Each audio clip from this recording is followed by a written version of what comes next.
Hey everyone, what I'd like to do in this video is talk about Hive OS, what they call the ultimate mining platform. Now this is a Linux based system, but you do operate everything from your dashboard, from your browser. As you guys know, I have been using Awesome Miner for, well, basically since the start, for several months now.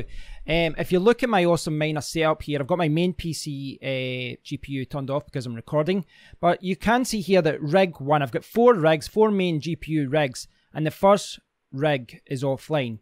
The reason being, my first rig is mining via Hive OS. So I've had it activated for a few days now, and I think I know enough about it to give you a very brief overview of what it's about. Now, this was a recommendation, this platform was a recommendation by Sia, so many thanks to Sia, who kept going on and on to me about this and telling me to try it out.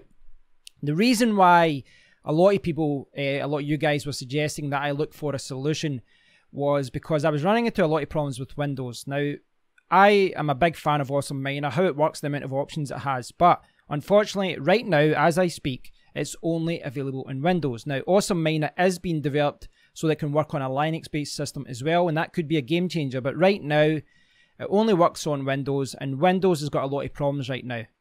If you're going to go Linux, there's a lot of different options out there. Hive OS is one option. Simple Mining OS or SMOS is another option as well. But I'm kind of going over old ground because I've did videos about this, but I just want to quickly talk about why I'm moving away from Windows. In Windows, this year, Windows been very aggressive about how it runs its operating system. For example, you go in and you disable updates through the registry, and they will just go on and just update the rig anyway. So they'll just update your computer, even if you say don't update. The other problem is Windows Defender, and Microsoft has taken a very aggressive stance against mining software. For the most part, I can understand why they're doing this, because a lot of the kind of malicious parties that were doing email scams and malware scams and all these other scams that were infecting your computer to try and, make money, what they're doing now is installing mining scripts onto people's computers, and they're running in the background. So Windows Defender has been very aggressive against these mining scripts. In fact, they're so aggressive that even if you exclude certain folders, like for example Awesome Miner, you exclude a certain folder, you follow the instructions of Awesome Miner and you exclude these folders and these apps, Windows comes up with a message saying something along the lines of, well, we've blocked a file or folder being installed in a protected folder. So basically what they're saying is, yes, we know that you've protected this folder, we know that we want you to ignore anything that's installed in this folder, but we're going to do it anyway. And that is one of the reasons why myself and many other people are moving away from Windows. So this is why I had to look at a different operating system. The way that I've got it set up right now is I've got Hive OS installed in rig 1. Now I may install it on my other rigs as well. I'm still in the kind of testing phase where I look at what it can do and what it can't do. I've got it installed on a USB stick right now, which means that I've set up the boot so that it boots, the primary boot is to the USB stick, so it launches Hive OS. But the good thing about that is I can go in and just, restart the computer, change the boot order, the boot priority, and it will just load back up to Windows. So it's very easy. I don't have to run it from the USB stick, but it's very easy to do so. I just chose a 16GB stick, seemed to be fine for that. So let's go on with call it a review, call it an overview, whatever you want to call it. But I want to show you how what Hive OS is all about and show you how it all works. So you can see here, it's the ultimate management platform that allows you and your team to set up, monitor and administer your mining farm, all your AMD and NVIDIA GPU rigs and Bitmain ASICs. So it works with ASIC machines, it works with AMD and NVIDIA GPU rigs. Now, one of the selling points of this is that apparently, I've not tried this myself, but apparently you can mix AMD and NVIDIA GPUs in the same motherboard, the same rig, and there's no problems with that. Whereas, in Windows, you generally, what you do is you put all your NVIDIA GPUs in one motherboard, you put all your AMDs in another, so that you can configure the BIOS for them that way. It's got the actual operating system. Again, this is what you see. You control everything from the dashboard. Now, I'm going to show you all these screens, the monitor and all that. I'm going to show you my account, and you can see exactly what I see in my account. Stay notified, and then testimonials. Right, okay. So I'm going to show you that in a second via my account. But right now, I just want to talk about pricing. Hive OS is 100% free for the first 3 rigs. So if you've got 3 different motherboards, then you can install Hive OS 100% free. Now, when you go to above that, then it's $3 per rig. So you can see here, starting from 4 rigs, you pay for all. So you jump from 0 to $12. And you know, I'm sure this is a sticking point for some people because you've got 3 rigs, and that's 3 rigs there at, you know, you don't pay anything. When you add a 4th rig, now you're talking $12 per month. Now, and that's basically what I've got. I've got 1 GPU in my main PC right now, but I've got 4 rigs. So if I had to install Hive OS on 3 different rigs, I would have no monthly fees. If I decide to add it to my 4th rig, it's $12 per month. Now, I am paying about, I think it is about $12, $13 per month with Awesome Miner so that I can use their cloud services. So in comparison, it isn't really a big difference to me as far as what my monthly fees are. But it is worth noting because if you go over to Simple Mining, I'm not going to show you this because I've not tested this myself yet. I downloaded it once, but I didn't install it. This is free to try for a few days, but then after that, it's $2 per rig. So if you get 1 rig, it's $2, and then it goes up to $4 for 2 rigs, $6, $8. So for 4 rigs, this is cheaper. It is cheaper overall. So if pricing is an issue for you, that is something to bear in mind. But generally speaking, if you've got 4 or 5 rigs, I think the difference between $1 per rig isn't going to change your mind as to what's the best one. As I said, I'm not going to be looking at Simple Mining in this one because I haven't really tested it. But in the future, that's something I like to do. So yeah, 100% free for the first 3 rigs. When you jump to the 4th rig, it is $12 per month. So bear that in mind. Now, as far as installing goes, it's very, very simple, guys. You can see there, you can download it via torrent or via the zip file. What I did was I downloaded it via the zip file, and then I used Win32 Disk Imager. This is something that a lot of you might have installed anyway if you've installed anything in the past. But what you do is you just use Win32. It's very, very easy to use. All you have to do, I don't know if there's a screenshot here. I accept. Is there a screenshot? Yeah. So this is a screenshot of what Win32 Disk Imager, what the application looks like. And effectively all you do is you, here where it says device, you just select your USB drive, like F or G or whatever it is, and then you select the image file, and the image file is the file that you extract from this zip file. So you download this zip file, you extract the file, and then you select device, and then you just go to write, and it will write, that will flash the image onto the USB drive. And you will need a dedicated USB drive if you want to do it that way. Now, of course, you could do this to an SSD drive and use it as your primary operating system for your rig. But my suggestion would be to do it onto a USB drive first. Once you've tested Hive OS, once you've seen what it can do, and if you like it, then you can always, you know, put Hive OS as the main operating system onto your rig's hard drive, be it an SSD or a 3.5-inch hard drive spindle or whatever you've got. I suspect most people have got an SSD if you've got a motherboard, if you've got a mining rig.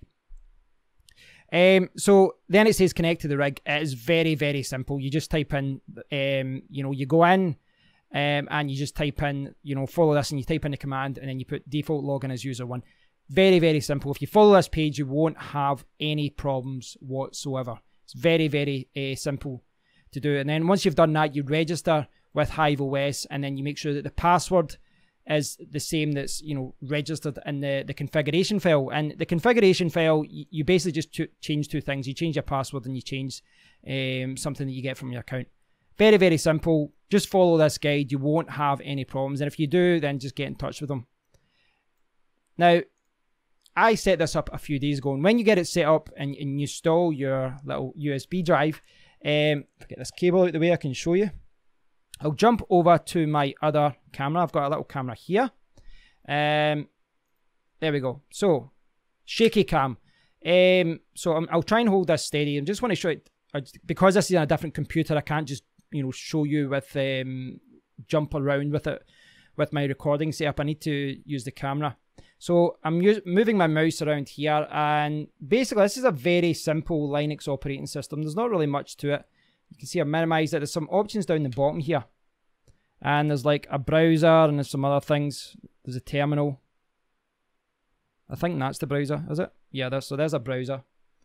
But really, it's just this terminal. And this is where you will see your accepted shares and all these kind of things. And you can see there, I've reduced the power of my rigs down to about 60 watts. So you can see there that my efficiency is shown here. I'm using EWBF, and it's, you know, what's displayed here would change if you used a different mining software. But I'm using EWBF, and it shows your efficiency for all your different GPUs. This is a rig of 1066 gigabytes.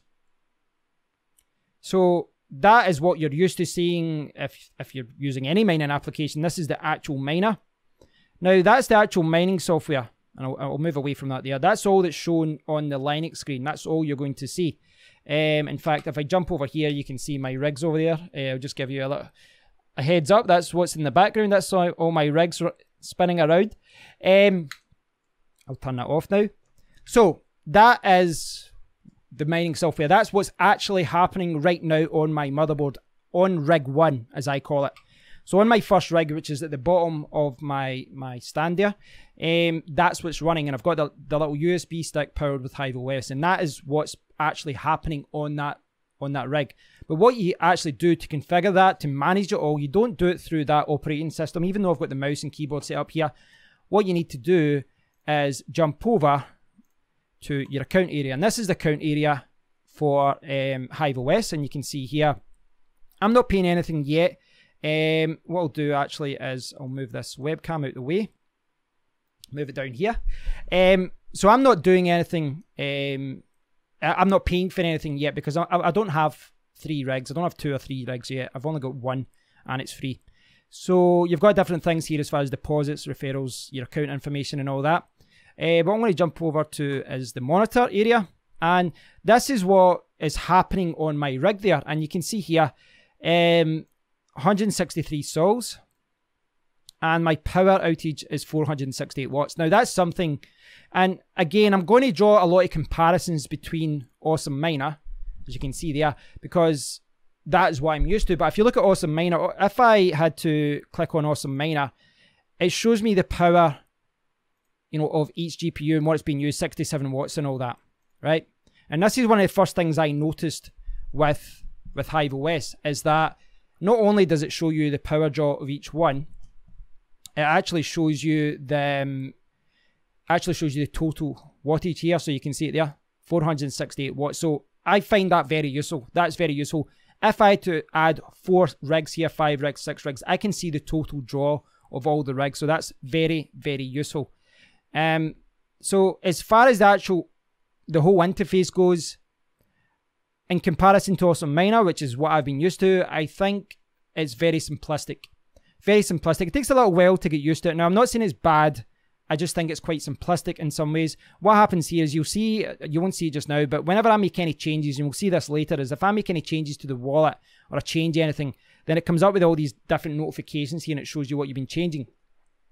So you can see I'm mining SafeCoin right now, EWBF. You can also see here that I booted a couple of days ago, 3 days ago, and I've been online for 2 days, 21 hours. So this is like 2 or 3 days since the last time I rebooted. And on that day was the day that I tested Awesome Miner running on the rig again, and then I switched back. So for nearly 3 days now, it's all been Hive OS. 1 workers, 8 GPUs, 163 sols, 468 watts. So you can see different here, temperatures and all that. Now you can actually access a lot of different areas from this page, but I'm going to jump over to the stats page. So this is showing my hash rate, my total hash rate. I can change that over time. So you probably remember that if you look at the pricing, it says that you only get 3 days of stats and you get 30 days of stats if you actually pay. So if I make the decision to install all 4 rigs for $12 a month, and again, I'm paying that per month anyway just now, then I would be able to see 30 days. To be honest, for me, 3 days is probably enough. I found that with Awesome Miner, that saves a lot of logs and all that, but you really actually check them. So you can see here, one rig and 8 GPUs. I'll be honest, see this page, I don't find it that useful, because the Equihash information, I guess it's useful sometimes to look at, your hash rate here, but this is information that I can see on this page anyway. So it's not a page I kind of check out, if I'm honest. So this is the rigs page, and you've got rigs, wallets, OC. OC is obviously overclocking. Now I won't show you the password because that gives you access to my rigs. But you've got the rigs, and if you click on a rig, it should pop up. There you go. So you can see here for each GPU here, I'm seeing the power limit 60. It's got minimal power limit, default power limit 140 watts for the maximum power limit. So this is a 1060. 120 is the out of the box, you know, no overclocking settings. That's what it would run at. And there's a lot of other information here as well. It's got, you can see that it's got the temperature, it's got the power draw of each GPU, and it's got the fan speed. And you can apply overclocking to all of these here. Turn off LEDs, oh god, and Ether enlargement pool. You can apply that as well. You can see for my 1060s, I've got plus 175 core, minus 502 for the memory clock, and I've got 60 watts for the power. And you can see down here I'm using EWBF, and I've chosen the SafeCoin wallet. It's the only wallet I've installed so far. Now wallet, I'll show you this in a second, but the wallet area is, well, it's wallets and it's pools. And if I move my my webcam for a second, you can see what I've done with my wallet, just for a usability point of view. I didn't just call the wallet SafeCoin. You can see that, well, I called the wallet SafeCoin, but see this bit where it says NVIDIA 1060s 55% power. If I go back to rigs and I go to OC, this is what this is referring to. I've made it so that whenever that wallet is applied, the wallet and the pools, I've applied these overclocking settings. And you can set up as many different profiles as you want. I've called this one NVIDIA 1060s 55% power, 175 core, minus 502 memory. And the reason is, well, it's pretty self-explanatory, so that when I look at here, I can see exactly what power rating, what overclock setting each rig is using. I wouldn't have to do that. That information can be found elsewhere, but I just thought it was useful to do that. So you've got the rigs, and I've only got one rig right now. We've got the overclocking settings, and you can see this is where I've set it up. 175 minus 502 60. Now you don't actually have to apply that. You can apply overclocking settings manually. And then you've got wallets. So this is the wallets page, and if you click on here, it will take you to the same page. And there's a few different links around the user interface that, you click on a rig and it'll take you to the rigs page. You click on stats, it'll take you to the stats page. There's a lot of kind of interlinking links. I guess that's the best way to do it, but you can navigate through it. Now, you can see the wallet I've set up here, and I'll show you this in a second. What I will show you down below, though, is you'll see a lot of example wallets. So there's links to some YouTube videos here. That is one thing you can do. You can look at the video tutorials. They're quite long, but you can look at those and get an idea of how it all works. But I found the best way to find out how the wallets work is to simply click on one of these example wallets. And you can see there's a nice hash wallet. Gives you an example how you can set up for that. Zcash. And different things like that. So you can look at that and you can use examples. You can kind of copy and paste and use one as an example. Like say you can, you could just set one up like that, set up as a new wallet and use that. Essentially what these are templates, wallet templates that you can set up. So I'm going to show you my wallet for SafeCoin, right? So I've got the name SafeCoin. Now these ones, I don't actually have to add them here. I could probably take those away, right? Because here's, in fact, what I'll say, I'm going to jump off on a tangent here, but what I will say is that I find the color scheme sometimes with a Hive OS, it makes it quite difficult to read. Like, see this grey on kind of dark grey? It's hard to see that, and you need to highlight what's going on. So that's something. I do find some of the interfaces, some of the pages, some of the colors that are being used make it quite hard to see. It's cosmetic, and there are some things, I'm going to point these out soon, there are some things that you can't do on Hive OS that you can do in Awesome Miner. And I mentioned this to Sia. He said there is another version coming. I think it's the second version of Hive OS that's coming soon. Now, that could be coming soon, and I'm sure that will make this a better solution, and they'll add a lot of new features. But what you're seeing right now is the version that is available right now, July 2018. Now, I've added my wallet address here and here. But if you look down here, I only have ZWall, and that's the only one I've got. The reason I've just copied here is so that if I do choose to use a different miner, I don't enter it again. So I just copied and pasted it. But I could just delete these like that, and nothing would happen because it's this address in the middle that I'm using. Now, if you click on the I, the little information bit, this address is mainly used for Ethereum by Claymore Jewel Miner. This address is mainly used for Equihash coins. This one is, you can put your Decred, Sia, Monero, etc. This is a dual coin for. Right, so it's got information there about everything that you need to do. So essentially, you've got the name of the wallet. You can put the email for the pool at the top if you need to add an email address. This is something that some pools require if you want to, for example, change the minimum payout or something like that. You can put some things in there. It's not something I'm using. So I'll bring those back up. So you can choose your different miners here. I've went for EWBF ZEC miner. This is the Equihash miner. You can jump around and select the other ones, but they won't be highlighted until you've actually entered the information. So you can see I've got some information there in that LOL miner, but I'm not using that one. I'm using EWBF. So, and via this, I can choose the older version, which is for like Zcash and Komodo and all the other ones that are still on that algorithm. I've chosen the one that's new for 1445. And I've chosen 1445. So you can see here, you can choose which algorithm. Now, this is specific to this particular miner. I really like the way that they've got this one set up, actually. I like how easy it is to change. So if I was mining MineXcoin or Zero or any other algorithm that was on a different N and K parameters for Equihash, I can just select it there. It's very, very simple. So what I've got is the wallet and worker name. I've got ZWall. So it's %ZWall%, which is this one here. And then I've got full stop and then worker name. And worker name will just take on my rig name. I've got the pool server, I've got the port, I've got the minimum payout. And down here, I've got pairs SafeCoin. Now, this is actually what caused a problem with me initially, because in Awesome Miner, I've got --1445 or something like that. And then I've got like --pairs SafeCoin. I used the same algorithm. Now, I didn't need the 1445 part because that's already selected up here. But for the pairs SafeCoin part, I had it like that. And that's not correct with Hive OS. That's because I just copied the information directly from Awesome Miner. It was kind of a weird situation because what I had was all the shares were being accepted on my rig. Everything was working fine. And yet when I went to the pool, it was saying no data. I'm like, this is bizarre. Why is this not working?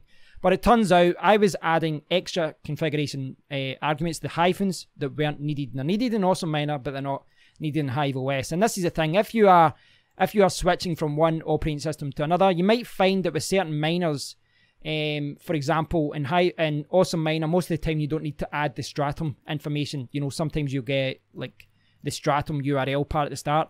You don't need that in Awesome Miner. I don't think you need it here either. So just bear in mind that when you jump from another solution, you can just copy and paste all that information over. But if you run into any teething problems in the configuration arguments, this is probably what it's about.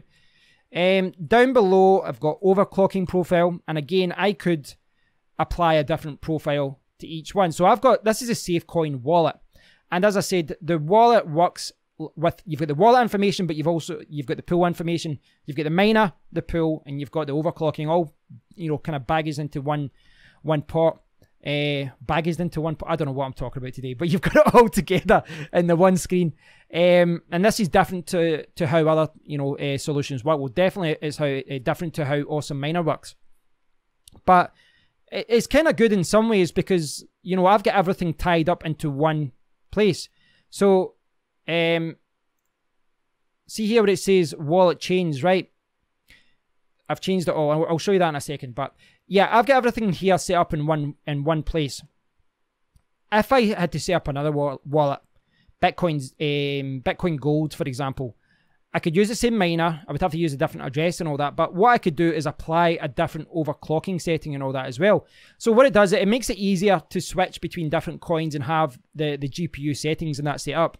Now, this is functionality that actually is in Awesome Miner as well. You can use a templating system and apply a different template to every coin so that when you change a template, well, just change the GPU settings, it changes overclocking settings. Now, it's great that that is available in Awesome Miner. What I would say in criticism of Awesome Miner, in fact, it's not criticism of Awesome Miner, this is criticism of Windows. The way that Awesome Miner handles this is that it uses Msi Afterburner and Msi Afterburner remote service. So you need to have both of those installed.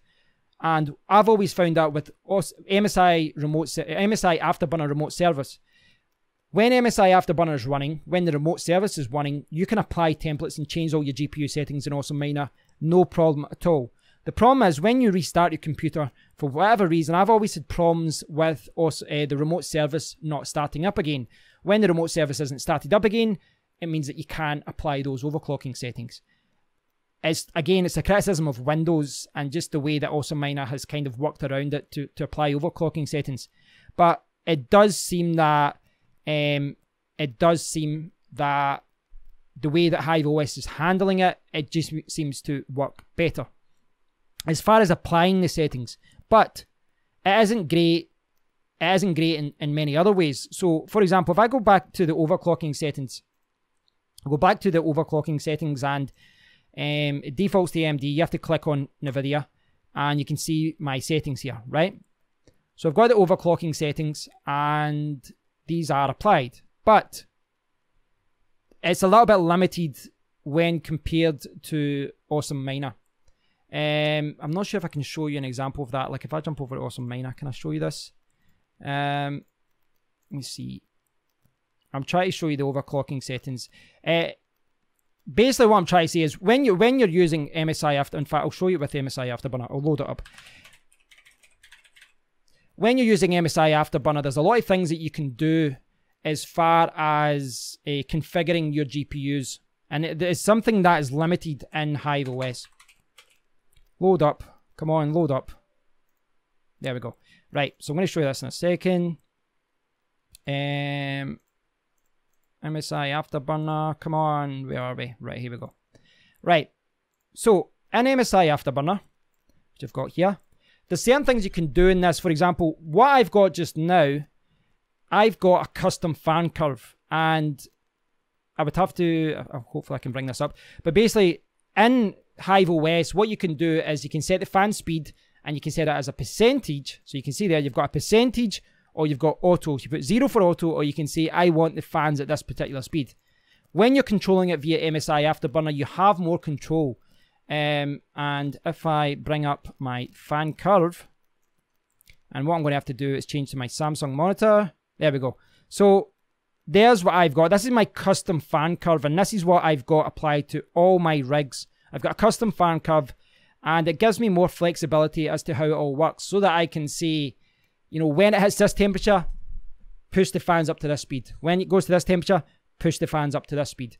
Now, we might see this being added in the next version of Hive OS, but right now, I find it quite limiting because all I can do is set the power limit and then set the fan speed either as a percentage, 50% or 60%, or put 0 for auto. I prefer Msi Afterburner's way of, you know, saying when it hits this temperature, put the fans up a little bit harder. Now, a lot of people might disagree with that, and so far, admittedly, it hasn't been a major issue because if I jump back to the monitor area, you can see here 64 degrees, 64 degrees. It's actually worse today. It is actually worse today. So when I'm running that on Awesome Miner, I can run my GPUs cooler because of that custom fan curve. So if I jump over here again, and what I'm going to do is bring up Awesome Miner. And again, I'm drawing a lot of comparisons to Awesome Miner, but I just want to highlight something that isn't on Hive OS. See, if you look down at the bottom here, you can see I've got 56, 58, 53, 56 degrees. A little bit cooler. My 1080 Ti's, look at that, 46 degrees, 54, 50. These ones are a little bit higher, actually. These ones are higher. That one's at 50, that one's 62. Goddamn Silicon Lottery. But generally, I would say that the temperatures of my GPUs on my Awesome Miner rigs right now are a little bit, they're a little bit cooler. A little bit cooler, you know, and you can see that here. These ones are about 64, 50. I'm not talking a huge margin here, but what I'm saying is the only way for me to fix that and to reduce the temperatures further is to say I want the fan speed at 50 or 60, but I can't say go up when it has this temperature. I need to say, you know, it should always be 50% or always be 60% or always be 70%. And in a country like Scotland, where one day it's sunny, like today, the next day it could be raining and it's cooler again, the way that this is set up, I would have to manually adjust my fans. Now, hopefully this is something that they fix in another version, or maybe I'm 100% wrong and maybe there is a way to do this. I don't know. I am still a beginner with Hive OS, but on the surface, it doesn't look like there's any way to set up any kind of custom fan curve, and I think that is something that is very, very useful. So that's one criticism of Hive OS.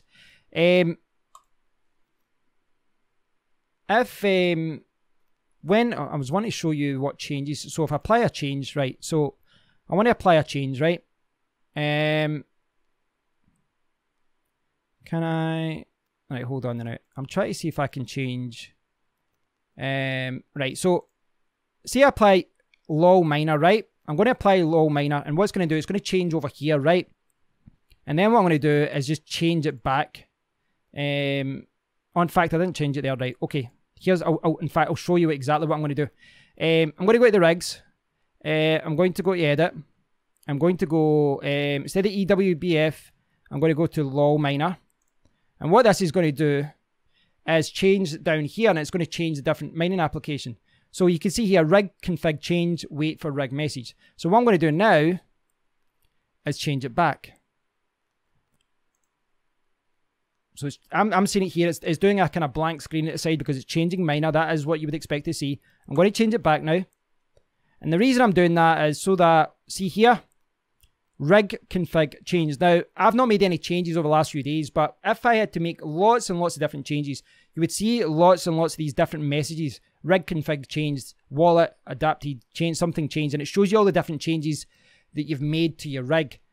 It's a little bit, the way that it does it is sometimes hard to read because of the color schemes. Again, this is, you know, the color scheme sometimes a little bit hard to read, but it's quite useful that you can see a track record there of all the different changes that you made. You know, change the wallet, change the coin that you're mining, change the wallet, change the pool and all that. These are all things that you can see a track record of, and when you're ready, you can click that and just clear them all. So it took me a while to kind of understand what was going on there. I'm like, why does it keep showing me all these messages? But after a while, you realize that it's actually quite useful. So I guess my main criticism of this, well, there's a few little criticisms, and again, I'm coming from Awesome Miner, so I'm drawing some comparisons to that. Overall, I would say that the interface and how it all works and all that, as far as how it all, you know, how it's all set up, very, very easy, guys. Very, very easy. I can't stress how easy this is to use. It's a very simple interface, and it's the strength and also its weakness, because I'm looking at, you know, how this is all set up, and you know, it doesn't have as many options as Awesome Miner, not even close to how many options are available in Awesome Miner. Awesome Miner has all these different configuration options and different kind of template systems, and it's got profit switching. Hive OS is really better if you're just mining one coin at a time. It doesn't really have a lot of these features that you see in Awesome Miner. So it's quite limiting in some ways in how it works as far as profit switching goes, as far as the GPU fan curve goes and all that. But what I would say, despite the fact with the interface, with the colors and with the lack of GPU fan curve and all these different options, and there's a lot of options that aren't available in Awesome Miner. Firstly, I would say that of all the options in Awesome Miner, if truth be told, I don't use them all. I don't. There's so many different options in Awesome Miner, and the reality is that yes, it's good that they're there, but generally, day to day, week to week, I don't actually use them. The other thing you have to get used to is the wallet and pool system. So in Awesome Miner, you set up your wallet, and then you set up your pools, and then you do a template, you just select both. And I'm used to doing it that way. It's one of those things, maybe someone from Hive OS going to Awesome Miner would maybe think, oh, the Hive OS way to do it is better. At this point, I still think it's good to be able to just kind of switch pools. You know, I believe, I've not set it up yet, I believe you can set up like a backup wallet or a backup pool. This is somewhere where Awesome Miner excels. You can set up different rules so that if accepted shares haven't been there for the last 8 minutes or something, you can switch to another coin. If that doesn't work, you can switch to another coin. There's all these backups and stopping things from going wrong. So if the pool had a problem, it would switch to another coin. Where on Hive OS, well, nothing would really happen, I don't think. So I love the fact that Awesome Miner's got all these backup options. If this doesn't work, that doesn't work. I'm sure this is something that's going to come in Hive OS as well.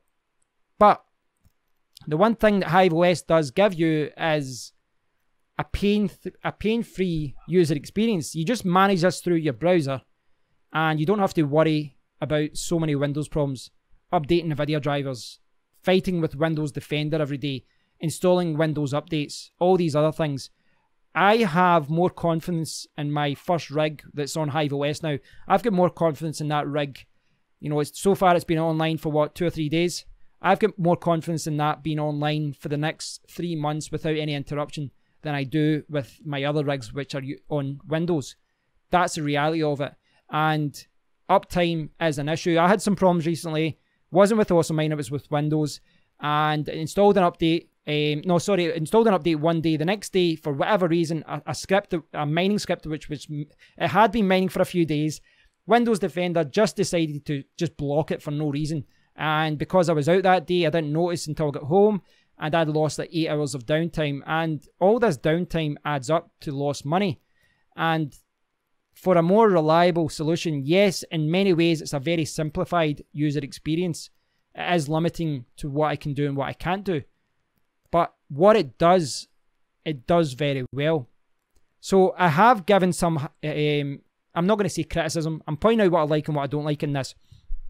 But it is a very limited experience. You're going to find it a little bit frustrating at times that you can't just switch pools easily. You have to set up another wallet. Maybe some things like that don't work the same way that it does in other systems. But once you get used to it, I think it'll be fine.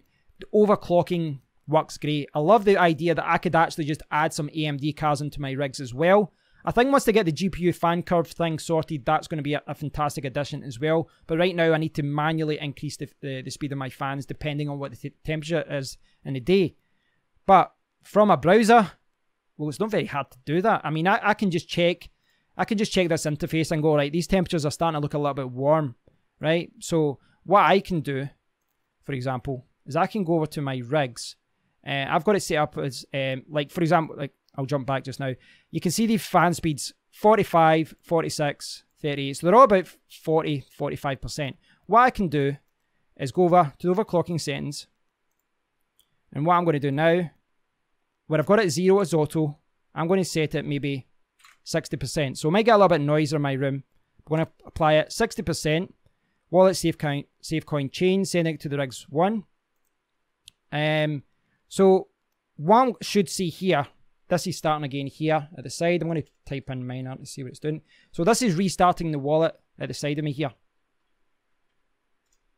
And it'll restart that. And it's going to apply the fans at 60% steadily. And what I'll see, what I should see, is these temperatures going down. And when you've got cooler temperatures, well, again, this is the kind of fight that you have, because if you're spinning the fans harder, you might be drawing more power, but you should see cooling.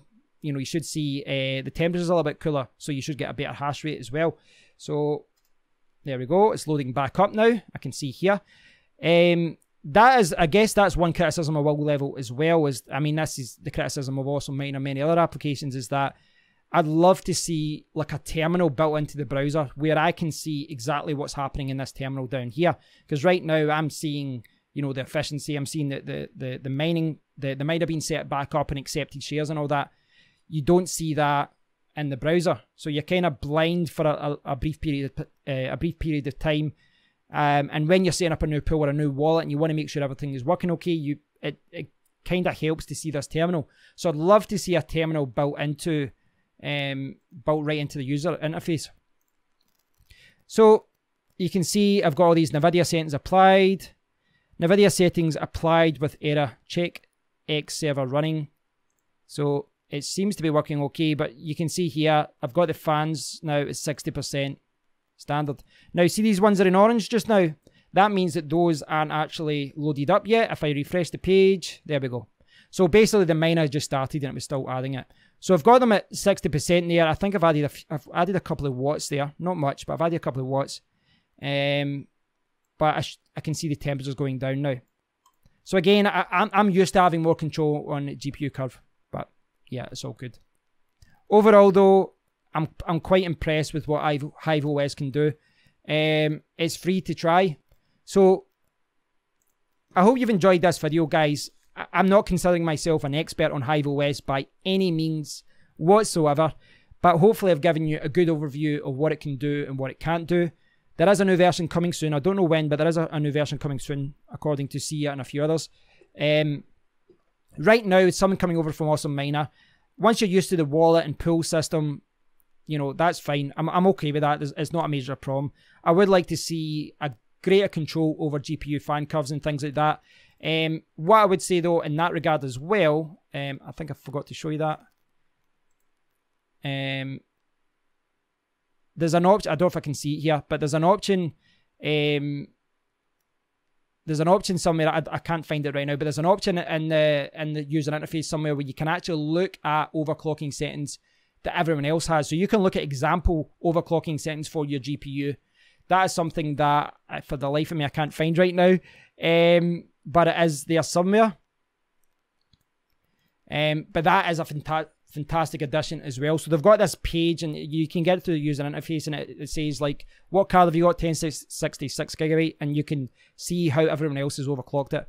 So there are things that I don't like. There's some things that I really like. But from a usability point of view, it's very good. From a reliability point of view, it is very, very good compared to Windows.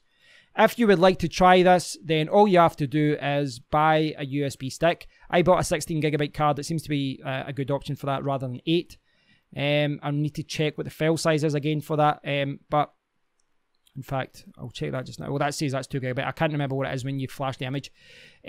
So you go to Hive OS, you download the zip file, you put it onto you extract the image. You flash the image onto this using Win32 or any other application that you want. Put it onto this USB drive, stick it into your rig. You need to go into your motherboard. So if you've got Windows, restart it, push like F2, whatever it is to get into the BIOS area, and change the boot order to your USB drive, the one that's got Hive OS on it. Boot to Hive OS, and very easy to set up. That's it. It's a very simple application to use.